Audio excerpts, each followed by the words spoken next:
C'était important de retrouver mon papa, c'était important de le connaître et c'est aussi une rencontre qui m'a fait me reconnecter à une partie de moi. C'est quelqu'un qui m'a transmis Israël sur justement ne pas s'émouvoir si quelqu'un parle un peu fort, un peu mal, c'est pas contre toi. Il m'a transmis des clés très importantes pour réussir et tenir dans ce pays. Ça vibre, il y a quelque chose qui se passe, j'ai aucune idée de ce que je vais faire ici. Je sais pas où je vais habiter, combien ça coûte, quel métier, etc. Je suis pas venue préparée, je suis venue très confiante avec la forte et l'intime conviction que ça va et que ça va aller.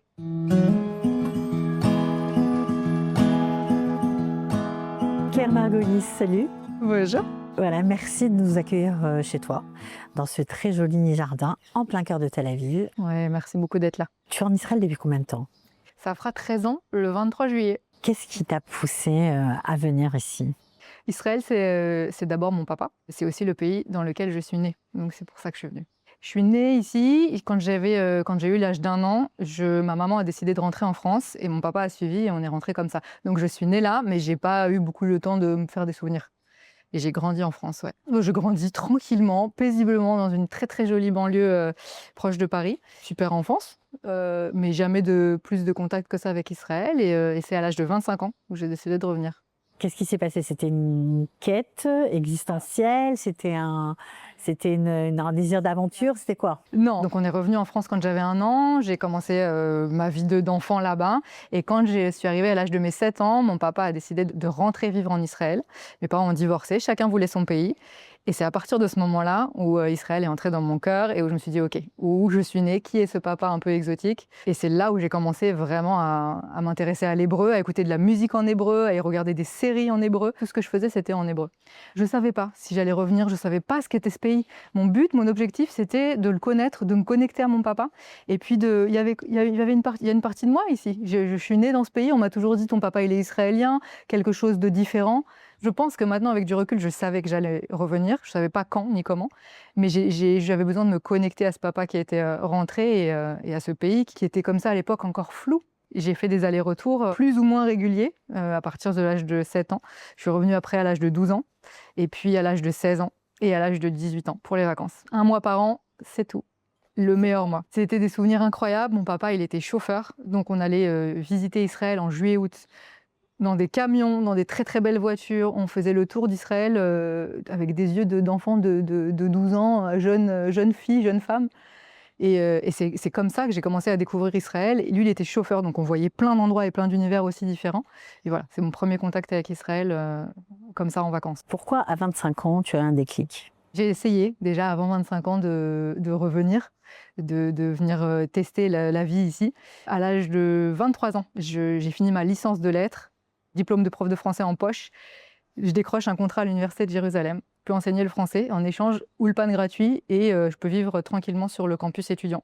Donc j'arrive à l'âge de 23 ans. J'avais fini aussi une licence d'hébreu à l'INALCO en France. Donc j'avais aussi un peu d'hébreu en poche. Et voilà, et je commence et tout va bien. Je découvre, pareil, sans trop savoir, je teste.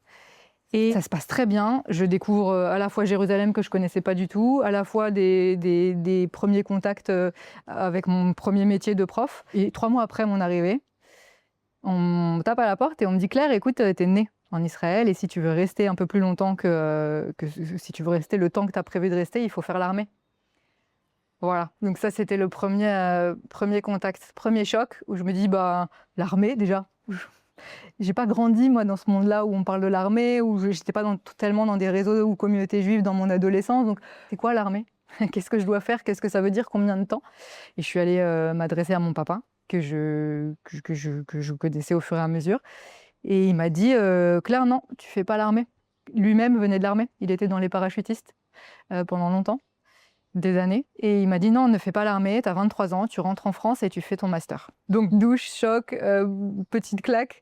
Je dois quitter le contrat à l'Université de Jérusalem que j'ai mis du temps à décrocher. Donc je rentre, je fais mon master pendant 2 ans et à l'âge de 25 ans, tout va bien. J'ai mon master, j'avais un chéri à l'époque, un super petit appart dans une jolie petite banlieue, mais rien qui vibre à l'intérieur. Ventre vide, pas très heureuse d'aller plus que ça bosser le matin. Je me suis dit, est-ce que c'est ça aussi la vie de grand? C'est ça être adulte? On a fini master 1, licence master. Et là, j'ai dit, bah, j'ai rien à perdre, c'est le moment, j'y vais. C'était un appel, c'était quoi? Ouais, vraiment, c'était ça. Au mois d'avril, je peux même te donner les dates, vraiment, mois d'avril, je finis mon année, mon contrat dans une université à l'époque dans laquelle je travaillais. Et ok, Claire, qu'est-ce que tu fais pour la rentrée? Est-ce que tu re-signes? Comment tu continues en fait? Vraiment, en me posant cette question, j'ai dit, ok, t'as la réponse, ton papa, tu le connais pas. Israël, t'as eu un petit goût, mais t'as pas vraiment eu de petit goût, rentre. J'ai dit à l'époque à mon compagnon avec qui j'étais, je lui ai dit, écoute, voilà, moi, c'est ce dont j'ai envie, je veux aller en Israël et je veux y aller vite. Si je le fais pas vite et tout de suite, je vais encore traîner et on va se poser des questions. Et il m'a dit ok, on y va. Et voilà, et je suis arrivée le 23 juillet, le jour de Tou B'Av, fête de l'amour. C'est pour ça que je me souviens de cette date, il y avait des ballons partout à l'aéroport. Et voilà, c'est comme ça que je suis revenue m'installer et que je suis arrivée. Comment ça s'est passé pour toi? Et je peux que te dire, le mot qui me vient, c'est magique.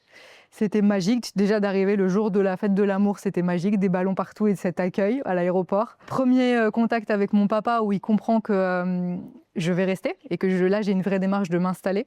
Je me souviendrai aussi toujours de cette phrase qu'il m'a dite où je me mets tout de suite dans le bain en Israël, où il me dit hey, Claire, on n'a pas le temps pour les bonjours, bisous et bienvenue. Là, il y a le parking qui tourne à l'aéroport. On enchaîne, on fera connaissance un peu plus tard. Tu l'as retrouvé finalement. C'était important de retrouver mon papa, c'était important de le connaître. Et c'est aussi une rencontre qui m'a fait me reconnecter à une partie de moi. Je ne savais pas qui était cet homme-là. Et en fait, je me rends compte que c'est quelqu'un à qui je ressemble beaucoup, au niveau du caractère, au niveau de la manière de penser. C'est quelqu'un qui m'a transmis Israël sur justement ne pas s'émouvoir. Si quelqu'un parle un peu fort, un peu mal, c'est pas contre toi. Il m'a transmis des clés très importantes pour réussir et tenir dans ce pays.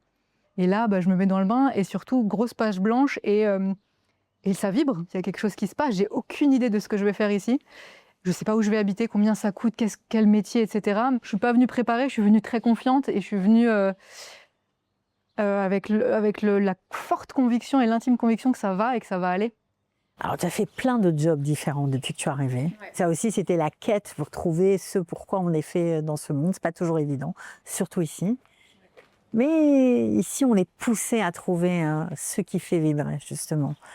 Combien de temps tu as mis pour trouver ta voie et qu'est-ce que tu as fait? Alors, avant de quitter la France, je travaillais dans une université où je m'occupais d'aider les jeunes qui finissaient leur licence ou master à s'intégrer dans le monde du travail. Et donc, j'avais cette petite idée-là en me disant, tiens, je pourrais peut-être faire ça aussi en Israël, pareil, je ne sais pas trop comment. Et j'avais repéré à l'époque une association qui aide les nouveaux immigrants à s'installer. Qui s'appelle Gvaïm. Gvaïm. J'ai appelé le directeur de Gvaïm tous les lundis en lui disant écoute, Michael, je veux travailler là. Je ne sais pas si vous avez des postes ou quoi, mais moi, dès que vous avez quelque chose, je veux travailler avec Gvaïm, je veux aider les Olim, je veux faire partie de cette idée-là. Et il m'a dit Claire, j'ai rien, on est une association, il n'y a pas beaucoup de budget, j'ai rien pour toi. C'est pas grave, je suis venue faire du volontariat. Il me dit ce que tu as besoin pour l'asso, je veux être avec vous. Je suis venue tous les lundis faire du volontariat, appeler les Olim, comment ça va, de quoi vous avez besoin, où vous en êtes, est-ce qu'on peut vous aider? Jusqu'à ce qu'au bout de 6 mois, Joy à l'époque et Annie-Claire, deux femmes exceptionnelles, m'appellent et me disent Claire, on part en congé maternité, il y a un poste pour 6 mois, on a besoin de quelqu'un pour 6 mois. Est-ce que tu veux rejoindre l'aventure? Oui, je veux travailler avec Gvaïm, depuis le début, je veux. Et donc, j'ai commencé comme ça ma vraie première expérience pro en Israël, chez Gvaïm, où j'ai aidé les jeunes à l'époque qui venaient faire un stage, qui ne savaient pas s'ils voulaient venir en Israël, mais qui voulaient tester. Qu'est-ce que tu as appris de tout ça, de cette période-là, d'aider, de voir toute cette jeunesse qui débarque en Israël? Déjà, que tout est possible. Moi, au bout de 6 mois d'Aléa, j'aide les Olim. Rien que ça, on te fait confiance, tout est possible. Il y a un melting pot incroyable de plein de gens dans plein de situations différentes, des célibataires, des familles, un enfant, 3, 4 enfants de tous les pays du monde qui veulent tous être là, qui veulent tous donner à ce pays et qui veulent le faire bien et du mieux que possible. Donc ça m'a fascinée. Et puis j'ai découvert aussi, en proposant à ces jeunes des excursions, etc., j'ai découvert aussi Israël. Je devais à chaque fois leur trouver des sorties à faire. Donc j'ai découvert aussi ce pays où je me dis, mais en fait, à Tel Aviv, à 1 heure de Tel Aviv ou 2 heures ou 3 heures max, on est dans le désert, on est à la montagne, on est dans la verdure, on a de la mer. Et donc j'ai découvert aussi cette richesse dans un tout petit endroit du monde. Et ça m'a fascinée, vraiment. Alors depuis, tu n'es pas repartie.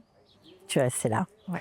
Tu as vécu plusieurs guerres, plusieurs périodes un peu compliquées, le corona également. Comment on apprend à gérer ces situations d'urgence auxquelles on n'est pas forcément préparé? Je ne sais pas si on apprend, mais on s'adapte. Et tout ce qui se passe chaque jour, on l'accueille et on s'adapte. Comment je réagis à ce qu'on me met là sur le chemin? Donc corona ou guerre, il y a cette force-là où on se dit, bah, quoi qu'il, encore une fois, tout est possible et quoi qu'il, je vais m'en sortir et quoi qu'il, on trouvera une solution.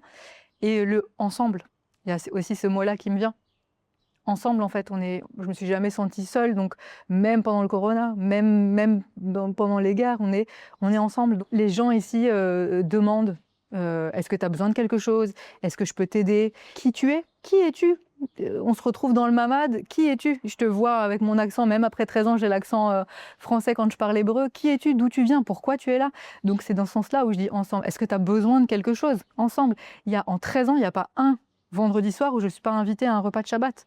C'est ça quand je dis ensemble. Sans connaître forcément beaucoup de monde, quoi. Sans connaître beaucoup de monde. Il y a cette, je ne sais pas si c'est une inquiétude, mais on demande, est-ce que tout est OK pour toi? Quelquefois, on peut le prendre aussi comme quelque chose d'un peu intrusif, mais non, est-ce que tu es OK ce vendredi?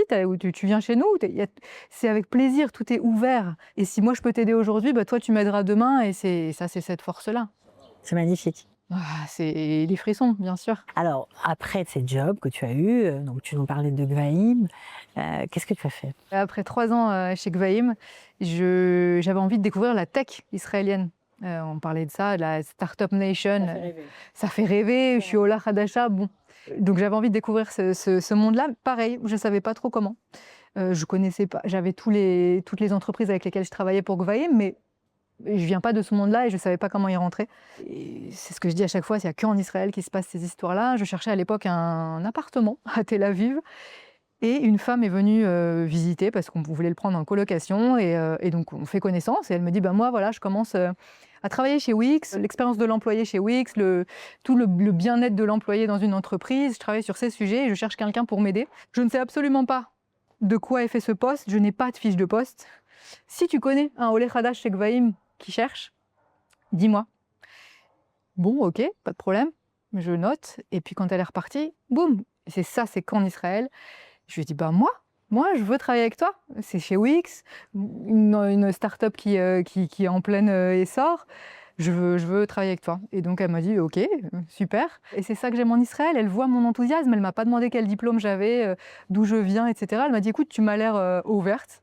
Tu m'as l'air pleine d'énergie et de motivation. En fait, qu'est-ce qui me coûte d'essayer? Tu passes les entretiens comme tout le monde. J'ai fait 5 entretiens, un exercice à rendre. Tout était aussi en hébreu, donc j'ai bien travaillé tout ça. Mais elle m'a ouvert la porte, elle m'a laissé la chance. Et c'était un poste ouvert aux Israéliens. Ça aussi, ça me met des frissons. C'est une femme qui m'a complètement ouvert la porte et qui m'a dit, si toi tu y crois, je te suis. C'est exceptionnel et c'est des gens, tu vois, de t'en parler, ça m'émeut parce que c'est une femme qui fait partie encore de ma vie et il y a des gens comme ça sur le chemin de l'Aliyah qui sont là et qui sont clés. C'est des gens qui sont clés. Bien sûr que ça n'existe qu'en Israël de se rencontrer pour visiter un appartement en coloc. Elle renonce à l'appartement et elle te dit viens, donc elle est devenue ma directrice et pas ma coloc. Et c'était génial. Et c'est comme ça que j'ai commencé à intégrer Wix. Je m'occupais du bien-être des employés. On a dû vraiment créer ça de zéro. À l'époque, c'était un sujet totalement nouveau dans le monde de la tech. Pourquoi on doit prendre soin de ses employés? Mais en fait, c'était un vrai enjeu RH. C'était le moyen d'attirer des candidats, de les faire rester. Et on est parti sur un concept de folie où on a créé un magasin pour les employés de Wix où il y avait des services, c'était prémonitoire à l'époque, massage, coiffeur, manicure, pédicure, plein de produits à vendre pour aider les employés. Comme ça, ils n'avaient pas à tourner à Tel Aviv pour chercher un cadeau d'anniversaire, une bouteille de vin pour Shabbat. Tout était dans cette boutique. Et surtout, c'était un lieu de rencontre pour les employés. Donc, on créait aussi du lien entre les employés. C'est ça finalement qui t'a mis la puce à l'oreille de ce que tu voulais vraiment faire, qui t'a indiqué le chemin de ton bien-être à toi personnel, de ce que toi tu avais envie de réaliser ici. J'ai compris avec Wix que ce qui compte beaucoup pour moi, ce sont les gens, faire du bien, avoir un impact dans la vie des gens. Ça, c'est quelque chose de clé et c'est à travers cette expérience-là que je l'ai compris. Comment moi, tous les jours, quand je me lève, j'ai un impact et j'aide quelqu'un ou je fais du bien à quelqu'un. Donc je ne savais pas encore que ça allait être dans le monde du bien-être, mais oui, de laisser une trace et de se dire « Ah ouais, là c'est Wix qui m'a aidé, c'est Claire et Hila qui m'ont aidé », oui. D'entrer dans le monde du bien-être, c'est venu un petit peu après Wix. Après avoir travaillé chez Wix, j'ai fait une pause où je me suis remis dans le monde de l'enseignement. Le corona est arrivé, j'ai travaillé comme rédactrice de contenu et c'est là où je me suis dit « Ok, là j'ai moins d'impact, là c'est moins ce qui me parle, là je touche moins le cœur des gens ». Et j'ai commencé là vraiment à réfléchir. Qu'est-ce qui me fait vibrer de nouveau? Et puis après quelques années déjà en Israël, comment je me renouvelle? Et c'est à travers, pendant un trek, je suis allée dans le Sinaï, dans le désert du Sinaï avec un groupe d'amis que j'aime très très fort. Tous les jours, on marchait 20 kilomètres et puis je me suis retrouvée à étirer, masser les gens, soulager. Et en massant le dos d'un très très bon ami, à chaque fois je lui dis c'est toi qui m'as mis la puce à l'oreille. Je me suis dit ben oui, c'est ça que je veux faire. Je veux apprendre le massage, je veux apprendre à faire du bien et puis connaître le corps. Je suis aussi une ancienne joueuse de handball. J'étais semi-pro de handball en France. Donc le monde du corps, c'était logique en fait de prendre soin de son corps, de l'alimenter correctement, de le faire bouger, c'est la base. J'ai jamais pensé à en faire un métier parce que c'est vraiment très ancré. Et voilà, j'ai fait ce trek en juillet et comme l'Alia, en octobre, je suis allée m'inscrire à l'école de massage sans savoir si j'allais aimer, sans savoir si c'était fait pour moi, sans savoir que j'allais en faire un métier. Finalement, aujourd'hui, 4 ans après, c'est devenu ton métier, quoi. Plein temps, c'est un métier que j'affine au fur et à mesure, où j'ai ajouté des spécialités, j'ai appris le massage médical et puis je me suis spécialisée, travailler avec les femmes autour du cycle, de la grossesse, du postpartum, de la ménopause. Vraiment, j'accompagne les femmes sur tout leur cycle et leur vie de femme. Ça aussi, c'est quelque chose qu'on précise au fur et à mesure du chemin. Je me suis formée en Israël et je continue à me former entre la France et Israël. Et c'est ça que j'aime aussi, de créer le pont après 13 ans en Israël, de garder cette double identité-là. Là, ça a l'air idyllique ce que tu me racontes, mais quand on est entrepreneuse, il y a aussi des difficultés. Ouais. Bien sûr, j'en ai rencontré, j'en rencontre tout le temps. Il faut jouer des coudes. Il faut jouer des coudes sur... Déjà, il faut apprendre à être entrepreneur dans un autre pays, dans une autre langue. Être entrepreneur, c'est savoir correctement s'entourer, une bonne comptable, des gens qui nous aident correctement en marketing, de trouver le bon endroit pour recevoir en soins. Avant de trouver l'endroit dans lequel je reçois, j'ai mis du temps. Donc c'est savoir correctement s'entourer. Ça, c'était un gros challenge au début. Ne pas avoir peur que tout soit en hébreu, mais du coup, de bien faire vérifier. Et puis jouer des coudes face à une culture israélienne qui n'a pas le temps, qui, dès qu'il y a une idée, on la met en place. Et nous, avec ma culture française, je me dis, attends, 2 minutes, est-ce que c'est ça? Ici, ça va vite. Et ça, c'est une difficulté et qui devient au fur et à mesure une force quand on l'a compris. C'est que quand on saisit et qu'on voit une opportunité, pas trop réfléchir, on y va. Et au début, ça peut être un challenge parce qu'on perd du temps, on perd de l'énergie. Et quand quelqu'un a déjà 15 pas en avance parce qu'il a compris tout de suite. Et puis, il y a aussi la manière de travailler. La manière de travailler ici, elle est différente de la manière de travailler en France, que ce soit en soins ou, j'allais dire, dans les coulisses d'une entreprise. Ici, encore une fois, tout va vite, donc gérer des factures, gérer les réseaux, on fait tout en même temps, dans la même journée, et puis trouver l'équilibre entre les soins, parce qu'en soins, je suis calme, je prends le temps, j'écoute les femmes qui viennent ici, et on m'appelle et il faut recevoir les huiles qui viennent d'arriver, mais pas à la bonne adresse, ou une femme qui a besoin de moi là tout de suite et qui se soit tout de suite et qui il n'y a pas le temps. Donc oui, savoir s'adapter, c'est une difficulté, mais c'est une grande force. Quand tu vois comment Israël est bafoué, et maltraité par les nations aujourd'hui, qu'est-ce que tu penses? Est-ce que tu te dis, ah là là, heureusement que je suis là, heureusement que j'ai fait le pas, ou est-ce que tu es dans d'autres considérations? Je suis très heureuse et très fière d'être ici. Plus j'entends tout ce que j'entends sur Israël, plus ça me porte et plus j'ai envie de le montrer au monde. Et quand je dis faire ce pont entre France et Israël, pas que la France, de montrer au monde tout ce qu'Israël a à donner. Donc quand je suis en France et que je vais masser ou que j'organise des retraites, je dis que je viens d'Israël, je dis que j'ai appris le massage en Israël, 2 ans d'études exceptionnelles, un contenu hors du commun, vraiment. Je mets Israël sur le devant de la scène tout le temps. Ça me porte tout ce que j'entends. Et ça, j'arrêterai pas. Bien sûr que je suis contente d'être là, mais ça ne m'empêche pas de continuer et de faire passer le mot sur ce pays, dans toutes les formations que je fais. Et je suis aussi très étonnée de la curiosité que ça attise, parce que les gens ne connaissent pas, parce que les gens ont d'un seul coup plein de questions, et parce que je suis un être humain comme tout le monde et que je viens d'Israël. Et jamais de la vie, j'arrêterai d'en parler et de le défendre, bien sûr. Qu'est-ce que je peux te souhaiter, Claire? D'aider encore plus et de recevoir encore plus de femmes, de recevoir toutes ces belles âmes, de les faire se connaître. Pour l'instant, je reçois toutes ces femmes en one-on-one à la cabine, mais à la clinique de soins, mais de les faire se connaître et d'être toutes ensemble encore plus. Et puis de continuer à se renouveler, à développer, à porter d'autres idées et à faire briller Israël complètement.